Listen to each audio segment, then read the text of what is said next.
Welcome to By All Means Necessary Real Recovery Talk. I'm Marco Murillo. I'm a grateful recovering addict. This is episode 8. We have a special guest in the studio today, a good friend of mine, Octavio. What's up? How you doing, man? Fantastic, man. Thanks for having me. Oh, thanks for being here, bro. Octavio's coming up on 4 years sober. Yep, November 4th, I believe.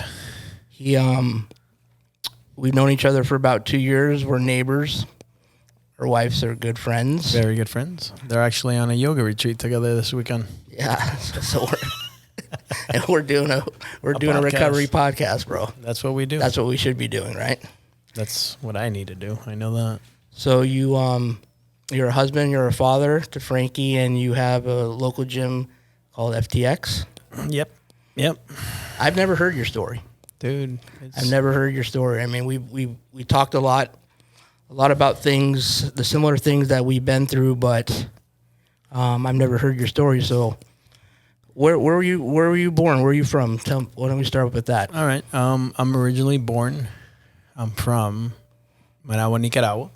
You know, a little country in Central America, and yeah, proud to be it. You know, dual citizenship. My father and my mother, you know, had me in the middle of a revolution, and you know, I'm a product of a guy that grew up in both worlds, first world and a third world country.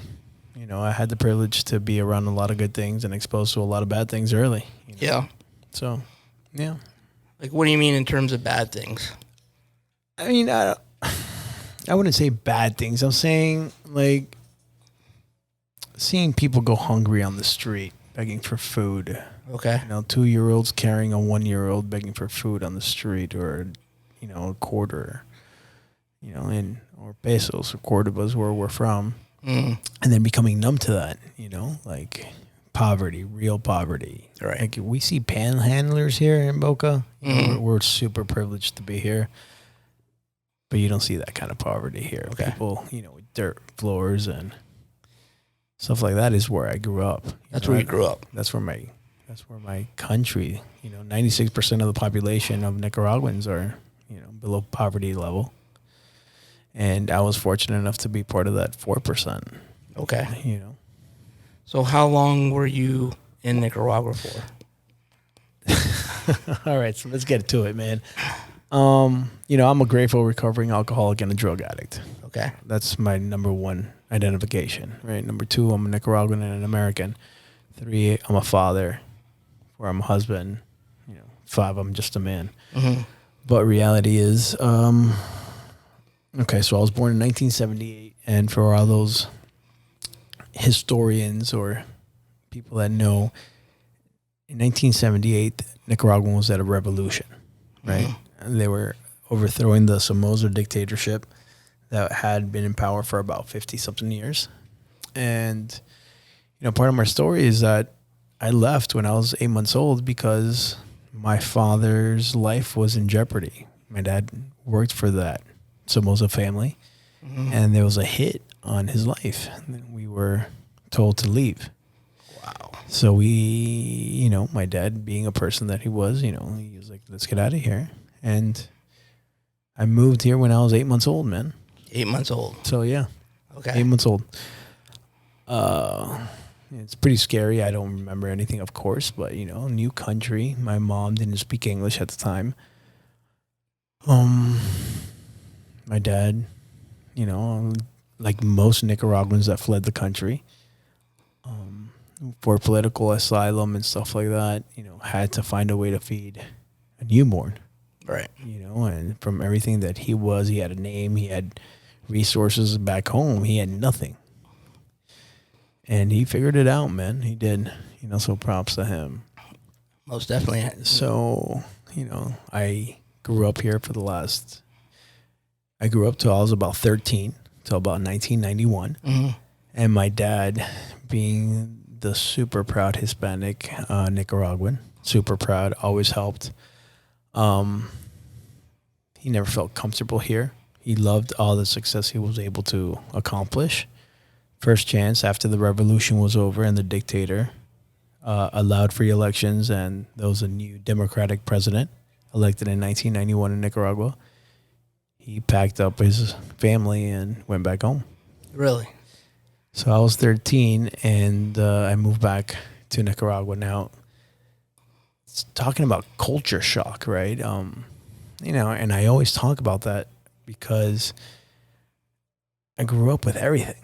You know, I've never been hungry, thank God. I had a really good childhood, but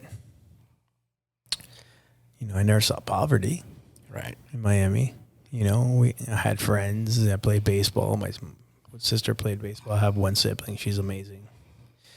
And dude, you get home and you get to Nicaragua, and for a little Nicaraguan history, in 1991, about 500,000 people moved back.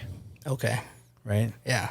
So, as a generalization, they called us the Miami Boys, and no one really liked us, right? Okay. Because there was this huge surge of Nicaraguan Americans, right, that start seeing in the streets, man. So when you say I was exposed to stuff, I was like, great, man. I drove to school at the age of 15.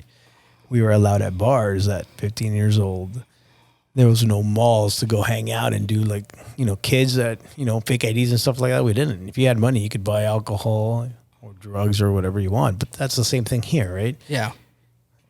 Kids are exposed to that, but we, and socially, were, you know, not carded, right? So I was hanging out at a bar in high school since I was a freshman, maybe even 8th grade, right?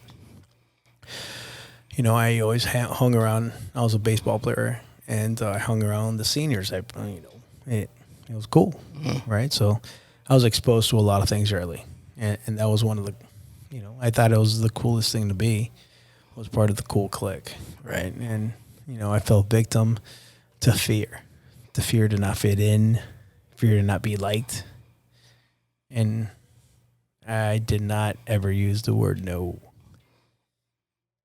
You know, nothing. You want to try something? Yeah. Yeah, dude. Hell yeah. Next thing you know, I'm smoking a little weed because liquor isn't looked bad at 14, right? Or, you know, singing the beers and during the weekends and stuff like that. It's funny. There's a couple of things in my youth that, you know, come out. And when I'm telling my story, it's usually like, what do you think happened, right? What kind of trauma did I go through or stuff like that? Look, my dad was a self-made man, didn't have a dad, okay? So I'm just going to state that he did the best he could with what he understood, what he knew. He made his bones being a solo artist. And I mean like a bad motherfucker, right? I think he's the original badass, right? Raced cars, moved out early. I mean, he made a ton of mistakes, absolutely, but he made a super successful life by himself, you know, no higher education, but strict, you know, super strict. It was okay. People would make fun of me. It was funny because most of my high school career, I was punished By your dad. Yeah. I was, you know, even though I played, played baseball or whatever, dude, I'm defiant. So if my curfew was 1 or 2 o'clock in the morning, I'd show up at 4. Okay. Not only would I show up at 4, he'd be like, oh, okay, cool, man, you skip school. And, you know, everybody gets caught skipping school in high school, right? My friends would get a slap on the wrist or say, hey, man, you can't go out one night. Okay. My dad was like, oh, you skipped one day of school, you're going to miss 5 weekends. Right? So by the time 5 weekends in high school is like an eternity. Yeah, right. So I would go out and I'd be like, yo, I'm going to rage. Fuck 1 o'clock, man. I'm going to show up at 6. Right? Because that's just the dumbass that I was back then, right? And, you know, that's the kind of person I eventually became. 2 things that will always be in my memory. When my parents caught me drinking for the first time, I snuck into my dad's office. It was in the city, and me and my friends just got a bottle of tequila and drank. At his office, you snuck At his in. office. I mean, how kind of dumbass shit is that, right? Because the guard hadn't let us in at the time, right? So the guard told the manager. The manager told, you know, the owner. My mom pulled me over. He's like, you are an idiot. Right? But this time, if you're part Latin, grandmothers are super important. Right. She brought in the big guns, my grandma, right? And they sat me down and they're like, look, we understand you got drunk. It's a stupid play going to your dad's house, your dad's office. Right. But we're just going to warn you, right? And my mom's like, my father was an alcoholic. Okay. Right? And his 4 brothers are raging alcoholics. All right. And then my grandmother's like, I've been dealing with alcoholism my whole life. If it's not your grandfather and his brothers, it's, my brothers and whatever. So it's, you are predisposed to this. So be careful. Right off the bat. Right out the first rip, back, man. And you know what? I said, fuck that. That's not going to be me. Right. I'm not an alcoholic. That's not what I do. That's not going to happen to me. I'm too good for that. Right? That's never going to happen to me. I got it all. I'm too smart. Yeah, you got it all figured out. I'm way too smart for that shit, right? Cool. Yeah. Decade later, I'm, in the rooms of Alcoholics Anonymous, right? Yeah. And there's a couple of things that, that now that you're in the rooms and stuff like that, you start remembering, man, I've been raging and doing my own shit, but it's not, how do I say this? It's not our actions that got us there. It's our thinking. Exactly. Right? Yeah. It's easy to do the body. Naturally, my first reaction to any situation I'm in is the easier, faster way, or I'm going to bulldoze through you. Exactly. Right? So, or I'm going to intimidate you until I get my way. Or I'll just fucking avoid it. Yeah. Oh, you don't like me? Fuck you, dude. I'll cut you out of my life real quick, you know? So, go to college. So I spent all of high school in Nicaragua. Have the greatest time in my life, man. I've made bonds with most of the friends I have today are still good friends. Oh, still okay. Right. I go to college to Louisiana State University. Did you play sports there? No. I did drugs and a lot of drinking. So prior to you going into college, you were already I did my first line of coke at 15, right? And what you're thinking is, how do I afford it? Well, dude, it costs nothing in Nicaragua, right? Nothing. It costs like beer money or some shit. Wow, it was 15 your first line. Yeah, dude, 15 I did my first line, and I remember it like it was yesterday because my friends that at the time, they're like, hey, man, I thought we were going to go smoke a doob, right? Like, hey, man, we're going to go. I was like, fuck yeah, let's go. In the middle of the bar, right? We go out, take a ride, and they're like, look, dude, we've been doing something else. I hope you don't have a problem with it. Of course, my first reaction was like, oh my God. Yeah. Gives me a bag of booch and I take a bump and I feel like this is my shit. Automatic, like first thing. Dude, this is my jam. I like to go fast. All the fear and anxiety. Some people say that the warmth of the first drink, nah. That first bump for me was like rocket fuel. Yep. Yeah. I love this shit. Invincible. You're invincible. And I'm no longer shy. I'm no longer anything like that. And, I used to be a weekend warrior, whatever. But then I couldn't drink without it. And it was like a cheat code, man. You couldn't drink without it? Yeah. Oh, okay. It was like the biggest cheat code ever. Like, I would get hammered, take a bump, no longer hammered. I could keep on drinking. No. Fuck yeah, dude. And then, people would go home at 2 a.m. or 4 a.m. And I'm like, where are you guys going, dude? I'm ready to go. But there was always, that 4 or 5 people just keeping the party going. And that's who I ended up with, right? Okay. So you went up in college now. And now I wouldn't do blow during school because, I would just smoke weed and whatever. Right. And then just, got into probation my first semester. My first year I was in probation. Academic probation because I'd never been alone. I couldn't even, I was just drinking and getting high all the time. Dude, I finagled my way to 5 years at college. I have no idea how and when, but my dad after 5 years is like, yo, dude, you're coming home. I was like, Dad, I can just do it. I'll finish and I'll finish this last semester and I'll graduate. and sadly to say, I lied about that too, right? He's like, man, fuck you, you're coming back, right? And I did, and I came back, and that was the biggest lie I ever told, everybody around me, because I was ashamed that I never got my bachelor's, right, at that point, because everybody was coming home with masters and shit. Like, I was like, yeah, man, I graduated. No.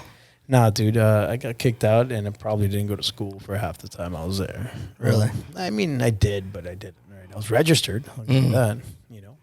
I paid tuition, but I was just, dormant. So you had to go back to Nicaragua then? Yeah, I went back when I was 22, right? And I was my dad's bitch. I carried his briefcase. Yeah, okay. I was just about to ask you what your work was. What were you doing? So, I had to keep. My dad's like, look, you can't. I kept on drinking, and there's so many stories I could tell you. For example, I totaled 8 cars in 6 months. You totaled 8 cars in 6 months? Yeah, my dad was a car freak, and we had cars. He restored cars, and dude, I had a bad habit. So I totaled, but my dad had juice. He was a political figure. He had some power.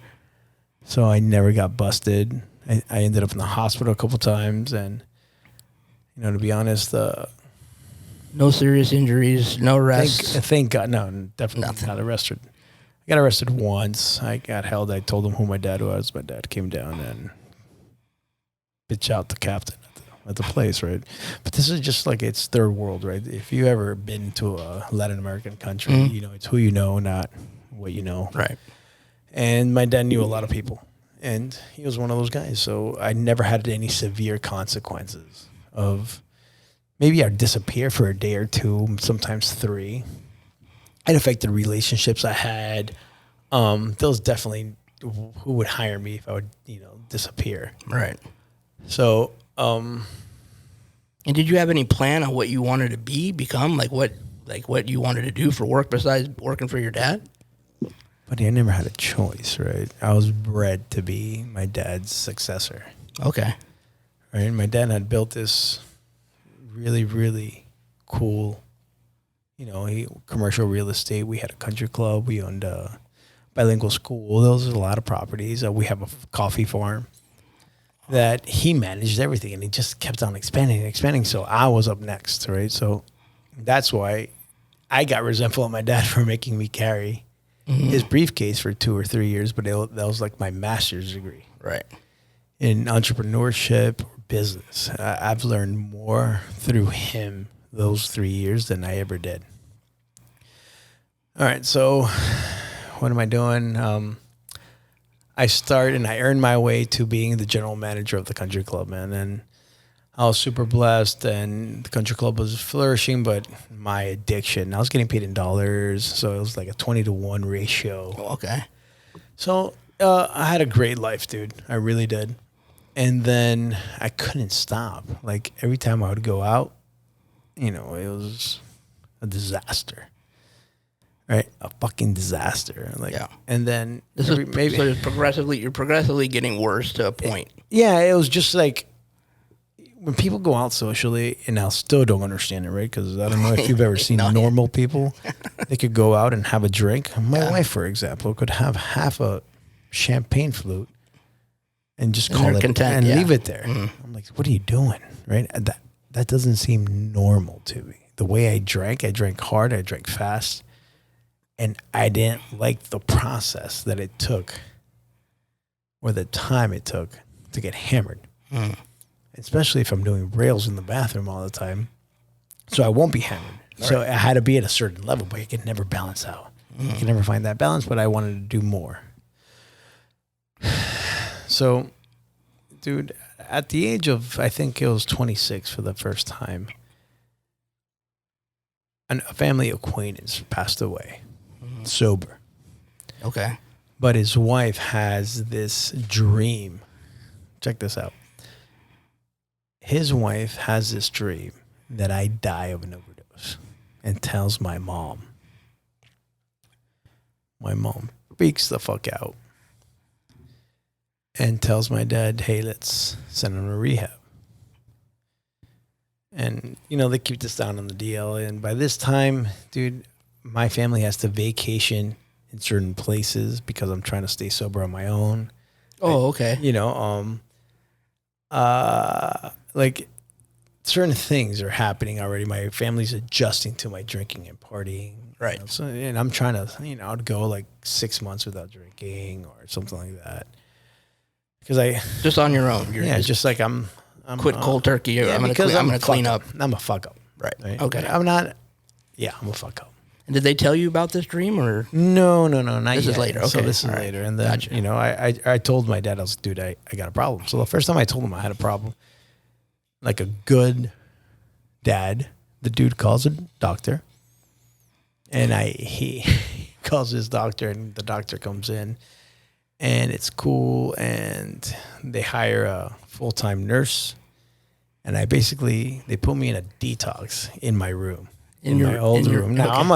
I'm a guy that has his own townhouse, but I am now confined to my dad's house. With a nurse.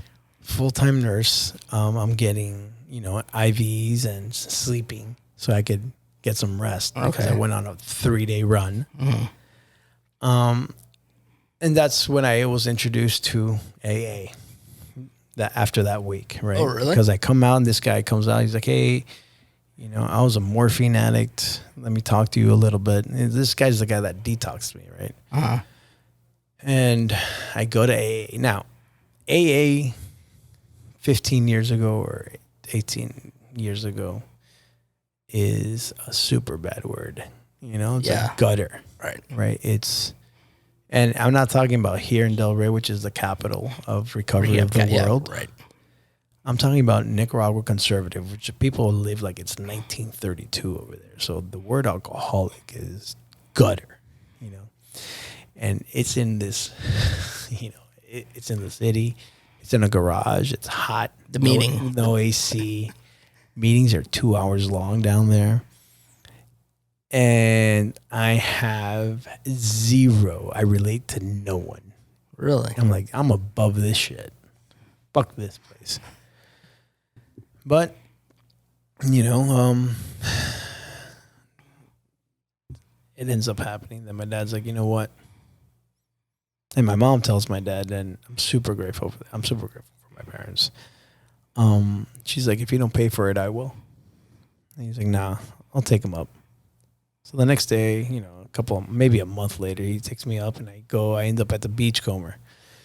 Right? And I don't know if you've ever heard of the Beachcomber. No. It's amazing. It was one of the oldest rehab centers. I think it was the first one in Florida. Okay. Man, and there I learned what alcoholism is, right? Right. The addiction model, all this. But I had one experience. Like, they go in, they introduce you to your roommate, bring in your shit. Mm-hmm. They check your baggage. My dad's like, I'll see you in a month. Okay. My dad leaves, the group. It's 17 people only, or 14 at that time. And I'm outside. And I'm like, what the fuck, dude? I'm in rehab. You just realized. I'm like, how the hell did I get here? Like, you had that clarity moment, yeah. Like, and I start bawling. Did you? Yeah. I was like, what the fuck? Of course, the group comes out, everybody introduces themselves. Hey, what's your drug of choice? I was like, I like alcohol and cocaine. That's my jam, but I'm really a garbage head. As soon as I drink anything, I'll take anything. Right? Mm-hmm. All right, so how do I say this? So I do my 28 days. On the 28th day, I hop on a plane and I go back. I go back to Nika, and I am Mr. Sobriety. I'm like, dude, I got this. And I white knuckle it. Like, I go to a couple meetings. Day one, hey, I just got back from rehab. Right. I don't relate to anybody in that room. So all I think about is how the hell am I going to stay sober? Because I'm 26. I'm going to be completely honest. Like, social life is very important over there. So how am I going to go to weddings? How am I going to do that? Yeah. It's social, and I'm in the socialite arena, right? Mm-hmm. So I white knuckle it for a year, dude. For a year. For about a year. And then I think I was playing flag football in a flag football league or something. And I bust my knee up. And I had to have surgery, like a little meniscus surgery. And then I go in and I tell the doctor, I'm like, hey, man, I'm in recovery. I don't do pain. He's like, dude, can I have a non-narcotic, nerve blocker or something? He's like, dude, this is Nicaragua. We don't have that. I was like, cool, man. So I have this surgery. And they give me whatever painkiller it was in America, man. And they gave me a 2-week supply. Pills. Yeah, pills. And I'm not a pill guy, but I finished those 2-week supply in 2 days. And I remember my sister had a birthday, and I make this speech, and it's people laughing at me because I can't even keep my fucking world. My dad's like, dude, stop. Right? But that was the first time I really remember, like, God damn, it's back. Mm-hmm. Like, it was just waiting in the dark just to get me back again, right? And so, of course, it was pain pills, then it was drinking. One beer led to vodka, tequila, and then cocaine. I was on my knees 3 months later. 3 months later. It took me 3 months to ask my dad. I was like, I need to go back to rehab. All right, so this is where my life starts changing. Right? So I go back to rehab. I go back to the Beachcomber. Now my dad says, like, dude, I already paid for one trip. You're going to owe me for this one. Okay. I'm like, deal. Whatever. I need to get the fuck out of here. I think this is like September or October. It's October. And I go back to rehab. And this time the rehab says, dude, I'm going to suggest you stay. For more than 30. For more than 30, maybe stay at a halfway house and start working some steps before you go. Before you go back to Nicaragua. Before you go back, just to have a stronger base, man. I'm like, I have no intention of ever living in the States. Oh, I didn't know that. No. And so I do. I go to sober living. But of course, by this time I already know, and I'm a chameleon. I've always had the ability to figure out who I have to talk to, who I have to be to get a comfortable life. Talk to the chef so you could get an extra slice. Talk to what counselor you gotta, be cool with so you could get an extra call here and there. Same thing in high school. You always know who to bullshit. Right. So I'm a great bullshitter at this point. And, I hook up with some chicken rehab, the rehab romance. Oh, okay. And that was a complete disaster.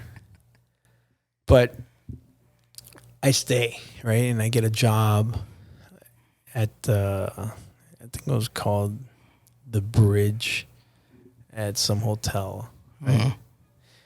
And I start doing the steps, man. And by December, I go back, and here's where shit hits the fan.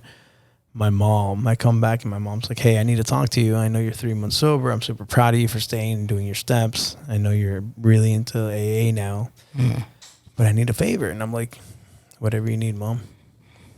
She's like, look, your dad's taking naps. I was like, my dad doesn't take naps. My dad's a workaholic. My dad wakes up at 4 a.m, and my dad comes home at 6 at night, maybe 7. She's like, yeah, can you take a physical with him, pretend it's for you, and whatever. I'm like, absolutely. So my dad, of course, his best friend owns the hospital, so we start going through the whole shit, and we go do our physicals. By 5 o'clock, they call us over. Hey, and his friend's the doctor, of course, the whole thing. Mm-hmm. Puts us in a table, and he's like, guys, I hate to be this person. Frank, we found some cancer. Yeah. I was like, all right, well, what's the plan? Mm-hmm. He's like, if we would have caught this a year ago, it would have been just like, hey, we'll just take out your kidney. You're cool. It's renal cell, so it's a kidney thing. But it got into your bloodstream, so now you have masses all over your lungs, and it's spread. You got to get the fuck out of Dodge. All right, man. So my dad, being the oak that he is, looks at my mom. My mom's, of course, crying. I am in total another shock. My sister's living in Miami at the time. And at that point in our lives, everything changes, right? Everything is turned upside down. Yeah. Right. I'm telling you, I just got back from rehab. Yeah. Maybe 3 months sober. 3 months sober. I'm following my dad for a couple of days because I don't have a job. And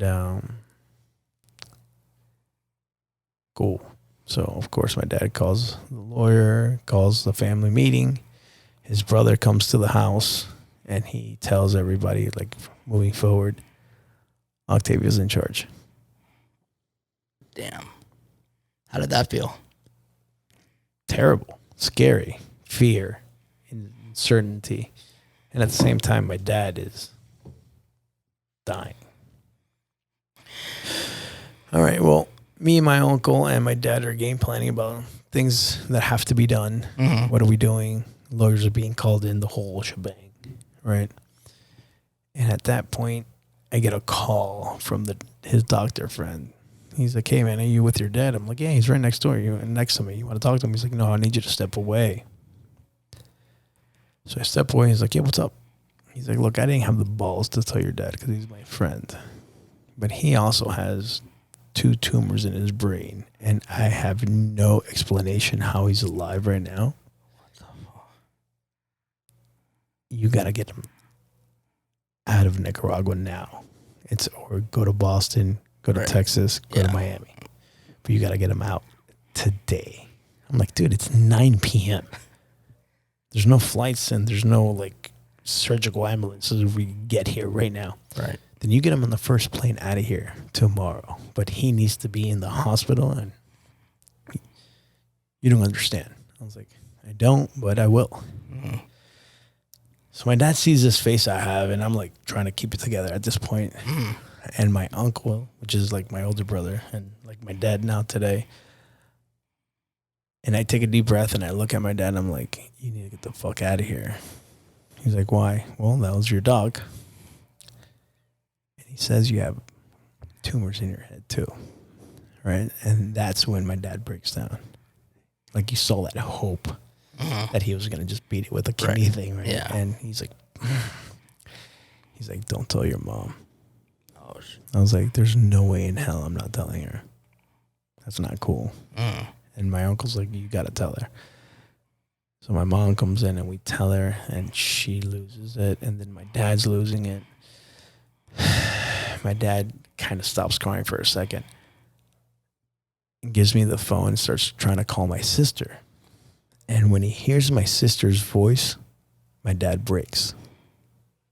I've only seen my dad cry twice in my life. That's the kind of man he was, dude. He never showed emotion. Bad motherfucker. That's his style, but he breaks. I saw him break when his like pseudo dad died. And I saw him break then. And it killed me inside. But I knew I had to keep it together. Right. He hands me the phone and he says, "Tell her." So, "You want me to tell my sister now?" He's like, "You have to." "I can't." Because he just walks away crying. Dude, I take a deep breath and my sister hears my voice and she's like, "What's wrong?" I was like, "Dad's super sick. They found this, this, and this. And he needs to leave tomorrow." She's like, "Book everything. I'll pick him up at the airport. Yeah. We'll handle this." Right? She's like, put him on the phone. He's like, "He can't." All right. So the journey begins there, right? But then what people don't know at this point is that I'm still, scared. But he looks at me. He's like, "Everything I've ever taught you, everything you've ever done has been for now. Yeah, for this moment. You are ready. Right. You need to take over. It's over. Yeah. Whatever life you had before, whatever bullshit you were dealing with, it's now." Yeah, you need to I suit up need now. you. Yeah, Right? he needs you. Dude, and that felt like I got, the whole universe planted on me. But at the same time, I just got told my dad's dying too, right? So all I care about, dude, I'm like, here we go, man. Bro, my dad flies out. He has this operation at the Sylvester Center in Miami, which is top notch. I fly out like a week later because I had to tie up loose ends. I come up to the hospital and he doesn't recognize me. I'm like, hey, Dad. And I was like, he's like, who are you? I was like, yeah, I'm your son. And nothing. Now he recognizes my sister. He recognizes my mom.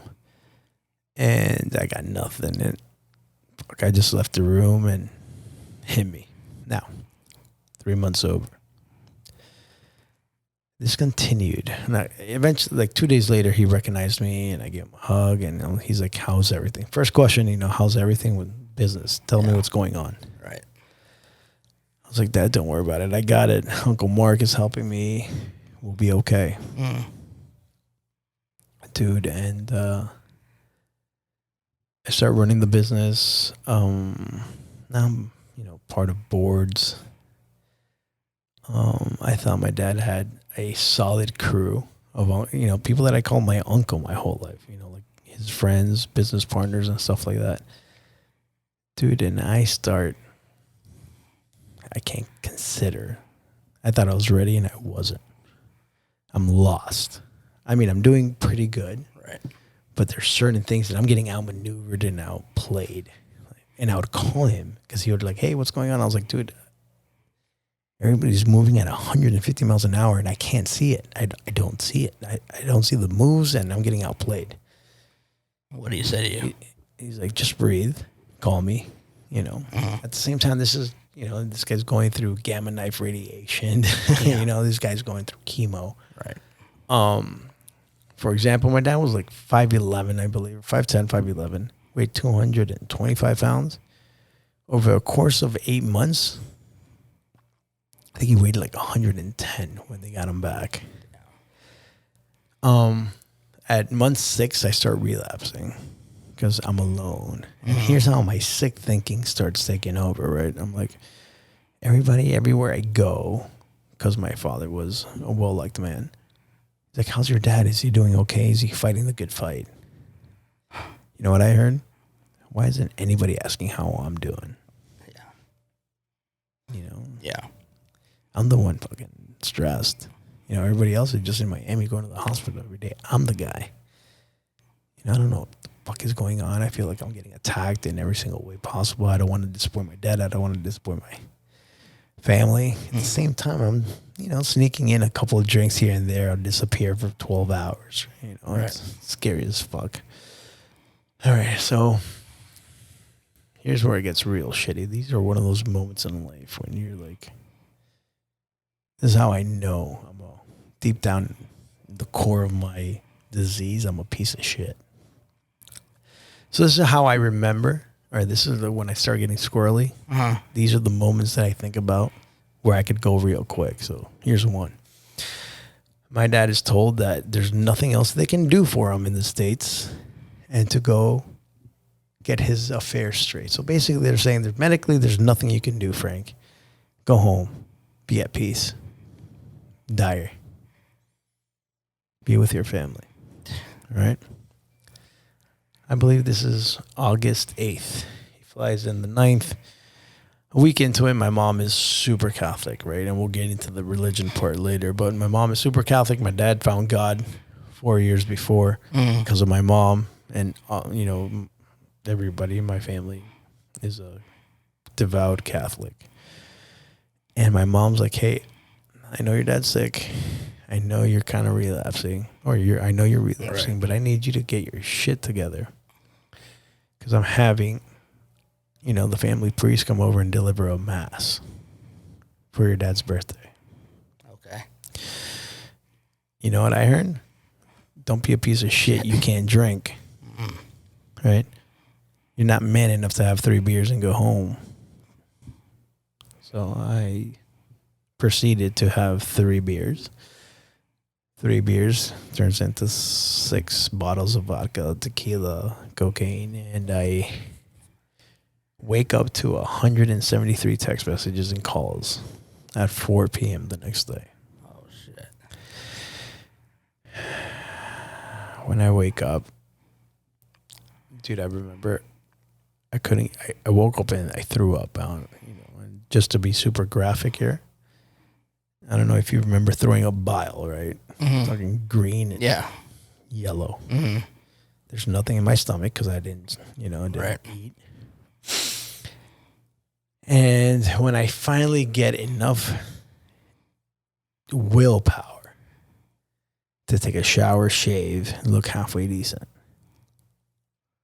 I drive to my dad's house, and this guy's basically 90 pounds now. 95 pounds, dying in hospice. I walk into the room and he sees me, and my dad asks me how I'm doing. Right? This guy's dying, barely grasping for breath. And the first thing he remembers, or the first thing he could do, is ask, "How are you?" And I'm like, "I'm not good. Not good, Dad, and I'm so sorry." My dad passed away about 4 months after that. But here's the selfish and self-centered thing that I just have to. I ruined my dad's last birthday on this planet, dude. That's the guy I am using. Yeah. That's how self-centered, that's how shitty I can be. Right? To that extreme. To that extreme. Yeah. And I don't care about anything else, only about myself. That destroyed me, right? That was one of the things. So let's fast forward to my dad passes away February 23rd, 2009. And let's see that ripple effect, right? So now my mom is a widow. My sister's lost her dad, and her brother, the guy that's super, he was bred or expected to take over her whole life, his whole life. To be the succession, to be, the next alpha of the family, is in a world tailspin of alcohol and drugs, showing up like 3 times a week to work. Can't control a shit. Dude, it's out of control. My mom calls me one day, dude, September 19th. 2009. She calls me over and she's like, "You gotta get the fuck out of here. You're no longer employed by us." Oh, wow. I was like, "Who are you?" Dad left me in charge. Yeah. She's like, "I don't know if you know anymore, but your dad isn't here anymore. And you're killing me, and you're hurting your sister, and you're tearing down everything your dad built. I don't know what you're going to do, but you need to get your life straight." So I had like a little moment of clarity right there. And I was like, all right. I packed up 2 bags. Now at this point, I think I'm rich. Dude, I look at my bank account. I think I have $600. I owe, I'm living outside my means because I'm credit carding everything, or just whatever. So I take out the $600 in my pocket, out of the bank that day. Yeah. My mom buys me a plane ticket, and I fly to my sister's apartment, right? Yeah. I call my old sponsor, and I'm like, "Look, I'm not going to rehab. I don't have money for it. I just got basically asked to leave the country. You need to, can you get me in a halfway house?" He was like, let me see what I can do. And Del Rey, Bogo, we're all about that, helping. Within, he's like, "Tomorrow you'll have what?" And I was like, 24 hours sober. He was like, "Okay, first, last, and deposit." All right, $500 gone. So now I have $100 in my pocket, and I'm in a halfway house. All right. But I'm desperate. I don't know shit. I don't know anybody. The guy that owned the halfway house owned the bike. He let me borrow the bike, but it had no seat. So I had to buy a $10 seat. Okay. Down to $90. So now I know where that crossroads. I used to go to a 7 a.m. meeting. So I go to a 7 a.m. meeting and I start pedaling. And I start moving. I start surrounding myself by men, right? Real men that teach me how to become a man. And I've said this in multiple podcasts, and I've said it everywhere. And I'm not ashamed to admit it. Dude, I was a 30-year-old man that didn't know how to do laundry. I didn't know how to cook. I'm living in a halfway house with 18-year-olds, right? Yeah. I see people relapsing. I do my thing. I start moving out. I get this no-brainer job at the zoo. At the zoo. At the Zoo Health Club, not the zoo. The Zoo Health Club up in Woolbright, boy.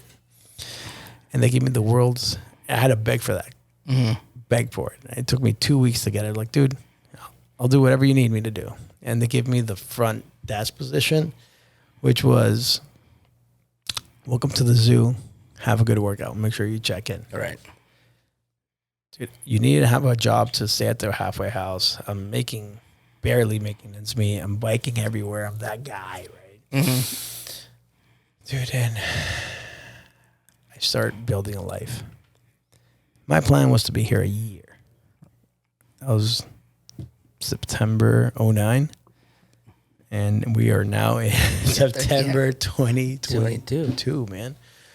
And I've been fortunate. Now, I wish I could say that I've been sober the whole time. And no, that's part of my story, right? Mm-hmm. I know a lot of people that don't like talking about the relapses. I stayed sober for 8 years. Right. I built the life that I've always dreamed about, that I prayed about. I built FTX. I built Octavio. I got to train amazing tier 1 athletes, pro athletes. I become a trainer. Sorry, let's go back to that. Become a trainer. I get recruited to come work at a performance place here in Boca, and life really gets good, man. Mm-hmm. I get married, to the chillest girl on the planet. Right. And everything is perfect, but stress, money, life. Yep. And guess what happens? I start tearing away from AA because I don't have time. Right. Stop going to meetings. You're good. Good. Yeah, you got it. Dude, life is good, dude. Get everything back and you're chilling. Dude, I got everything to the 100th power, dude. And the core group of my like the core guys I got sober with, they all started moving away because one moved to Hawaii to become, a real surfer. That was his life. My other best friend moved to Maine because that's where he was from. He did his 6 years in Florida, and it was time to become and go succeed, help his father with his real estate business up north. One of my core guys dies, sober, and the group just kind of disintegrated, right? But that was my excuse. Reality is I wasn't going to meetings. I wasn't praying. I wasn't doing anything that I had to do. I wasn't helping. I wasn't sponsoring. But yeah, dude. How long were you out in that relapse? 2 years, man. 2 years. Now, I'm not that guy that I'm the guy that goes out for 36 hours and comes home with his tail between his legs, bro. Mm-hmm. Now, the funny thing is that my wife, she's a normal person, like I said. She could take a half a food, but she's never seen me hammered. Now I'm coming home hammered. Bloody knuckles, having no idea what I did or where I've been. In Ubers, I don't know where my car is, shit like that. Because that's the level where I go. But then I'll go 4 months, 5 months without drinking. But I don't go to meetings because I'm too ashamed. Now, if part of FTX and RTR, I'm in recovery. Mm. We work with recovery centers, so I'm living this huge fucking lie. Yeah. Like I'm part of the recovery community, and I feel like a fraud. I feel like I don't belong again. That right. Fear that I'm not liked. And bro, this goes on for 2 fucking miserable years. Miserable. Until one day I end up in, my wife tells me, don't come back to the house because I relapsed on a business trip. Oh, shit. She's like, nah, don't go to the house. So I call, the guy that was sponsoring me at the time. He's like, dude, just go to detox. We'll figure it out. Mm-hmm. So I go to detox. And then now it's uncertain that if I have a business, right. I don't know if my business partner is going to want to be partners with me. Right. I don't know if I'm going to stay married because the shenanigans I've been pulling. After, my plan after detox, I spent 4 days in Sunrise, and then I go home. The guy that's helping me out, it's like, yo, dude, you're coming to my halfway house, but I don't think you're going to make it. I think you need rehab. I'm like, and here's my ego again. Like, well, I don't want to go anywhere here in South Florida because they're usually my clients. Right. It's embarrassing. He's like, well, we thought you would say that, so we're sending you to New Hampshire. Now, this is November, man. November, New Hampshire, I've never been, but it's probably the coldest place I've ever fucking lived. Like, I've been to ski trips that for 5 days. This is living in cold. How long were you there for? Dude, 4 weeks, 30 days. 30 days? Yeah, bro. I'm talking 5 feet of snow. Like, you wake up and there's more snow, and I'm running from building to building. I only took hoodies. And the people from there are walking around in a hoodie and shorts. I'm sprinting from, Yeah. And I spend some real time there, and my therapist at there, Jay, says, "Man, what's your deal? Like, you're not that guy that's staying in the lobby. You don't smoke." Mm-hmm. Oh, so you're like to yourself. Yeah. Okay. And I was like, honestly, dude, I've been to rehab 5 times in my life, like 4 times, and I know how to use the system, but I'm not trying to be friends. I'm never going to be friends with any of these people. Right. I'm here to get sober. Yeah. He's like, all right, man. And this place is a huge big book thing. And I start reading, and I meet this guy, Mike, there, and he's all about it. So we're just like doing work, and they make us work on ourselves, man. And we start going through these steps. And I know I don't have another one in me because I'll probably die. Yet, after 28 days, I come back. I go back to my original home group that I haven't been to because of the shame and the guilt. The shame and the guilt in my head told me that they would never welcome me back. So, first day I get there, I raise my hand, and I'm like, Octavio, just coming back. Everybody that's still there, still sober, dude, all I got was welcoming hugs. Thank God you're alive, dude. People were dropping like flies. Yeah. And all I was shown was love. Love and support. Yeah. And that's what you need. And that's what we need, man. At that point, it was all I've ever. And this time, dude, I've stuck to my peer group so much that it's a whole other ball game for me, right? I dedicated my whole first year into working on myself as much as I could. Okay.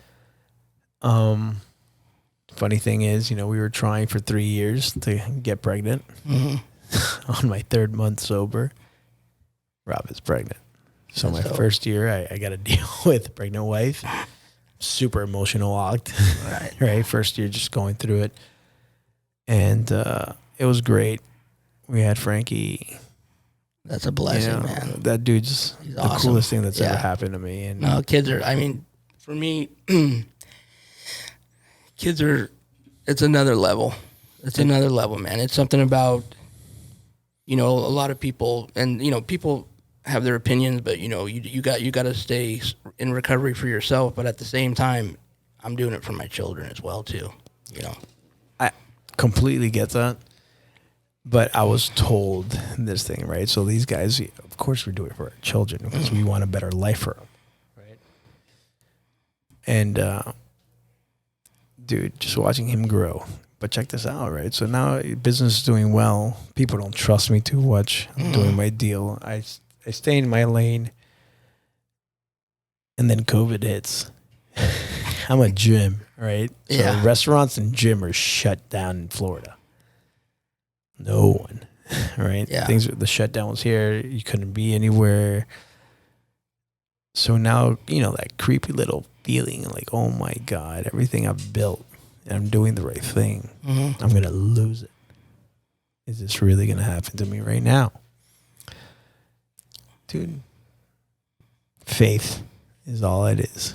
Yeah. I'm like, dude, I'm just going to keep working. I'm going to keep working. I'm going to keep driving. I'm going to keep doing what I do, because what I've learned over the years is if you put in the work on myself, or if you put in the work physically, if you put in the work spiritually, if you put in the work even socially, Right. And that's a huge thing for me. And I'm a hermit. I don't socialize too much. Yeah. Like basically I only go to your house for those like neighborhood barbecues, And then you bounce. and then I show up. I don't even say bye to people. Yeah, Me, no, dude. man. Why am I going to be uncomfortable, man? But reality is, I started going to these seminars, and I started doing these things, and I do a lot of personal work, and I'm always trying to do service work. And, that's the basis of RTR, and we'll get into that later. Yeah, I want to know if you come back and when we talk about the whole mission of FTX and how that I think that's something that people really need to know. That's a whole other conversation. Yeah. But to understand what that is, you have to understand where I'm from, Mm-hmm. right? And everything that's led me in my life has led me and put me in this point today that I could have FTX and I could be part of RTR, right? Yeah. And how that develops and how it's growing and how it's helping. But so I keep on developing, I keep on working, and dude, Pink Cloud goes away after a year. Cloud 2, I just have a kid, right? That's a shock. COVID. All right. So now I have more time myself, and now I got to get used to, meetings in Zoom, which That's tough. That was That's tough. Yeah. but what's funny? All the people I used to party with in Nika are all scattered all over the world, and we started a little Zoom group, which is dope. Dude. That's cool. That's awesome. So I got that. I'm going to my home group, yada yada. And then year 3 has been super interesting because I've developed this thing that I was running. I figure out, which I've always talked about, is fear, right? Fear of not fitting in, fear of not living up to my expectations, fear of other people not living to my expectations, me criticizing me judging myself, but that's just my disease, right? Yeah. And I decide that I will not be governed by fear anymore. Okay. Right? All right. I refuse to. People that are in my inner circle automatically react to it. I think I've been run by guilt since my relapse because they fear I'm going to fuck up again. Of course, yeah. And dude, I Get it. completely get it, right? My actions over my life, but into my family, I put them through hell. Right? So they're like, hey man, you've been sober 3.5 years or 4 years again. Like, dude, I don't care. I cannot waver on I don't mind being uncomfortable because I walk through that, but I refuse to settle for things because it makes me reject me. Right. Does that make sense? That makes sense, yeah. Right? So I refuse to fall into fear, manipulation, stuff like that. And a lot of people in my circle or outside of my circle, like, dude, you become a little bit of a dick. Right. Sorry, but not sorry. Right. Plain and simple. Yep. There's these couple of things I've been reading. I read that David Goggins book that blew my mind, right? And the biggest thing that I got from that was what if? Mm-hmm. What if I become everything I've always wanted? What if I could build FTX to whatever I can? What if RTR becomes a huge national thing? Yeah. What if I become better? What if I become a better father? What if I'm going to become, Right. all these examples of what if. So I'm always asking myself, what if you live without fear? Right? Because my biggest fear is myself, right? Because my biggest enemy is myself. My biggest thing is my disease telling me I'm not good enough.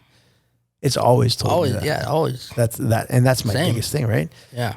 Everybody thinks I'm not good enough. Everybody thinks, I'm a fraud. Everybody thinks, so what about if this guy, what about if this employee leaves? What about if she leaves? Is the thing going to go down? Dude, I refuse to live like that anymore.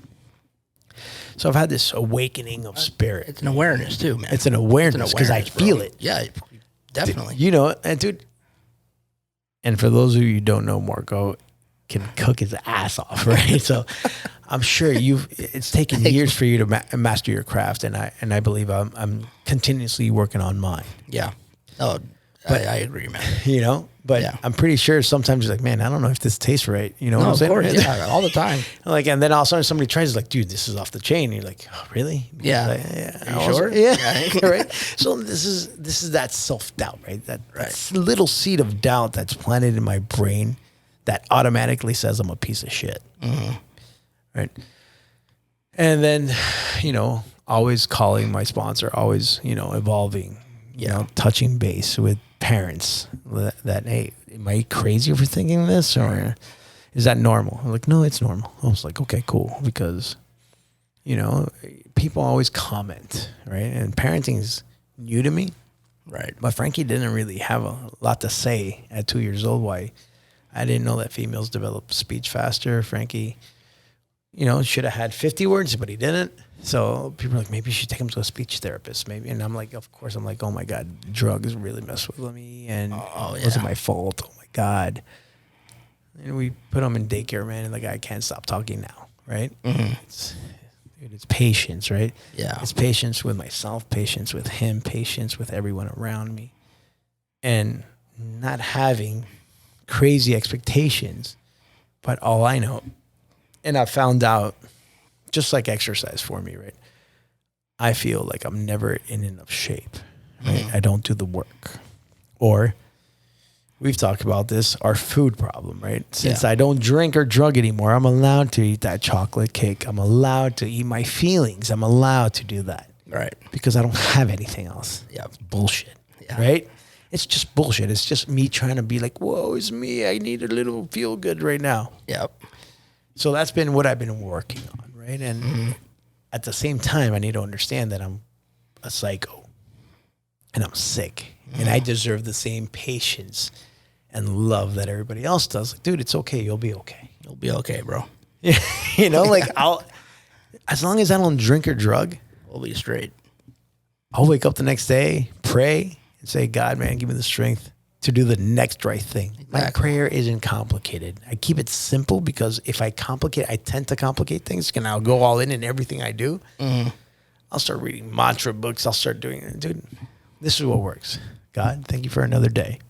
Give me the strength and wisdom to do the right thing, the next right thing, and to take my will in my life. At the end of the day, I put my head on the pillow. Oh my God, thank you.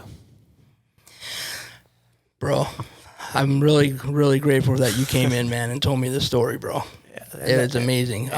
Listen, I want you to come back in and tell us the rest of the story regarding FTX and what you're doing. It'll be my pleasure. I appreciate it. If you like this video, give us a like.